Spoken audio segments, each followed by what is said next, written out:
seemed Yeah. to actually be hurting them over in the previous map, did it? Yeah, it didn't really until we start to see them getting tested on their T side. They didn't really have much to fall back on. But as soon as they committed to the basic plays, it certainly did work out in their favor. Eric rattling off some shots with the Desert Eagle. Does a decent amount of damage. Blue Jays, they don't want to slip up in this round. They've been doing such a great job against the buys. Ooh. The pistols are where they absolutely need to be bagging the rounds. Well, agreed on that one. Gamerzone, though, would disagree. They'd think, okay, well, we'd be able to take this, but I don't think with the resources they've got that's necessarily possible. There's 2 nades, though. Don't know if they're somehow able to dunk those on those low players there for Blue Jays. Maybe it evens the odds. Yeah, potentially does give them a bit more to work with. Crazy, consistently having an impact. It doesn't matter what weapon he has or where he is on the map. Just continues to get work done, and Sereni's bell's been rung as well. Lots of damage being done, and he's actually going to get chased down. That's an SG on the deck.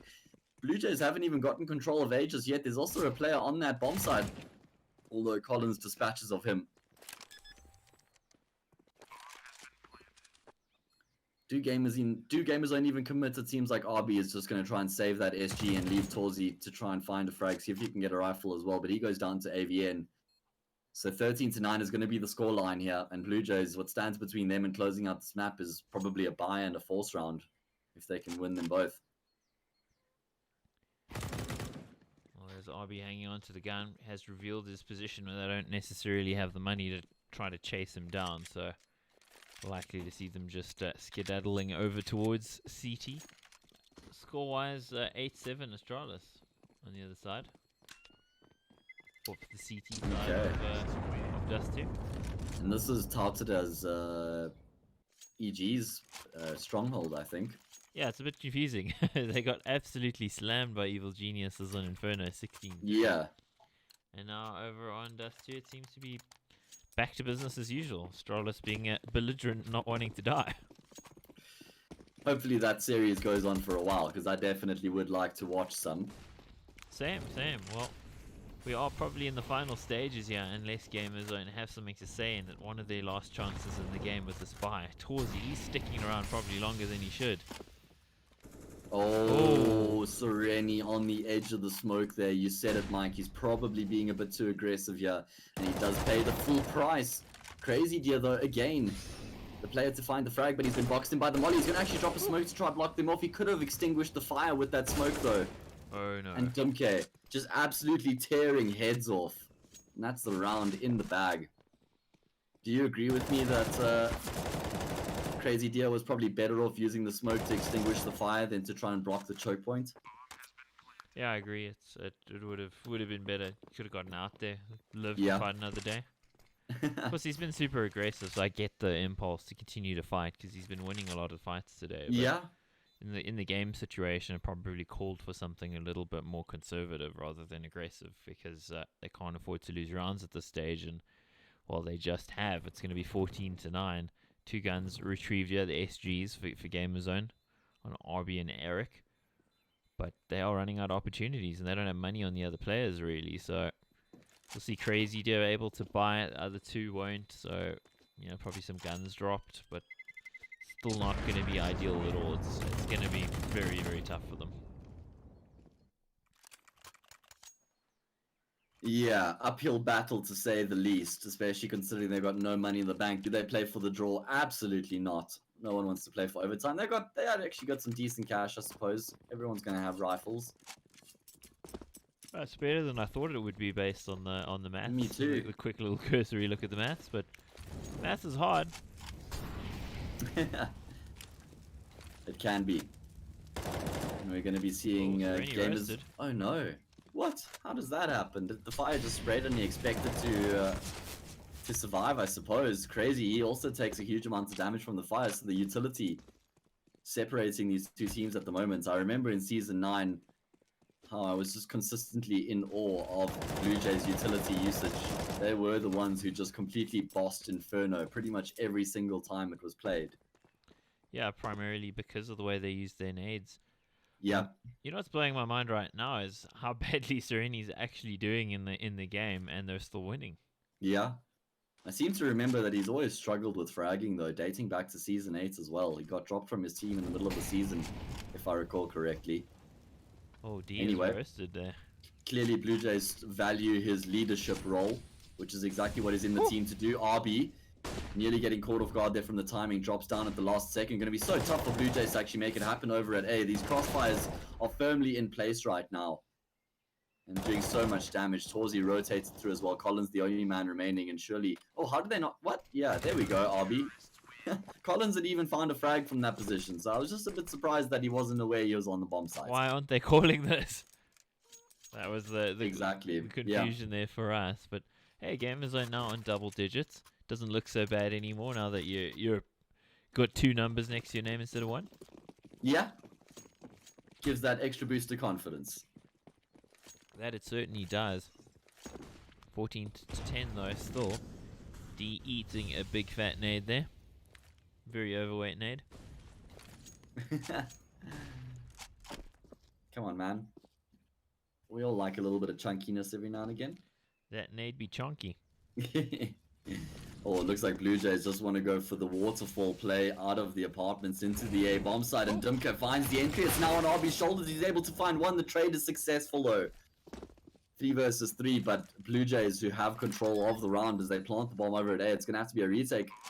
Gamers have got all the utility in the world to work with. They've got the kits, they've got the weaponry, but they need to find the frags. And Blue Jays have also been able to get into some strong positions. A fresh smoke is going to be blocking them off. I think they have to commit through the smoke. They can't wait a full 17 seconds for it to dissipate, and they are indeed dropping a smoke of their own. Flashbang into the air. They start to push their way into the bomb site. That's a great smoke, blocking Collins off from having an impact, but still the frags are being found by the T side. Torzi, the only player remaining with the AWP. He's going to be looking for the defuse. He gets onto the side, taps the bomb. Nobody peeking him immediately. And Blue Jays win the round 15 to 10, within touching distance of closing this out and walking away with the series at a 1-1 scoreline. Beautiful work from Blue Jays. I love the fact that they managed to get in the bomb site as they did without using much of the utility. They had so much available there to hold off the retake attempt. And also just nice little detail being watching the player that I think that was Collins going for the plant, knows the lineup from the plant position for the perfect smoke. So often you'll see players throw like a wild smoke that has a huge gap. Blue Jays on the hand, we were praising them for the use of utility there, even in the post plant. Yeah, super solid with the smokes, with the mollies, with the nades, helped them so much. Indeed, and now Gamer Zone, it's do or die for something about a saloon. Yep. Final really opportunity, all of that. I really liked your analogy you made about when you're driving out into the desert, the last chance to stop sort of thing. Anyway, getting back into the round here. D with the AWP doing some damage. 1-man advantage for timing. Blue Jays to drive the round home with. It is a huge frag being found by Torzi, and he doubles up. And all of a sudden, the Hungarians have got a 1-man advantage. They got control of the bomb, but Dumke controls Torzi's head. He has it on a mantle. And RB must be shaking in his boots right now. Dimka and Co pretty low in HP though, so they probably need to take this fight while it's still 2v1. Oh, there's the kill for AVN, that's big. How does he win that with only 14 health? Blue Jays just looking so good in the duels right now, and it's on Eric's shoulders, 1 versus 2. Has to clutch this one out to keep his team in the hunt for overtime. Or are Blue Jays going to be closing out the double best of 1-1-1, walking away with some points to their name? Got the smoke, but no kit. Love this from Blue Jays, doubling up there towards CT side, or shall we say backstage. And that just means that no chance there for Eric, no chance for Gamer Zone. Blue Jays equalize the series. It's a best of 2, so we're done for the night. Quick break and we'll analyze it when we're back. Hi, I'm Pringles. And I'm Chips. Wanna play? Wanna lose? Controllers. That round goes to me, I guess. Yeah, okay, mister, I'm so funny today, but I've got this greasiness, you know? No, I don't know. Pringles doesn't give you greasy hands. Ready now? Yeah. Well, I can't. that's 2-0 for me, I guess.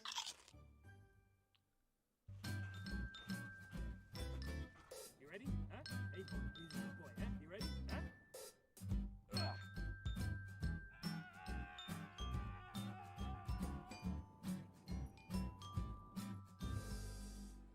Start your esports career now at play.eslgaming.com.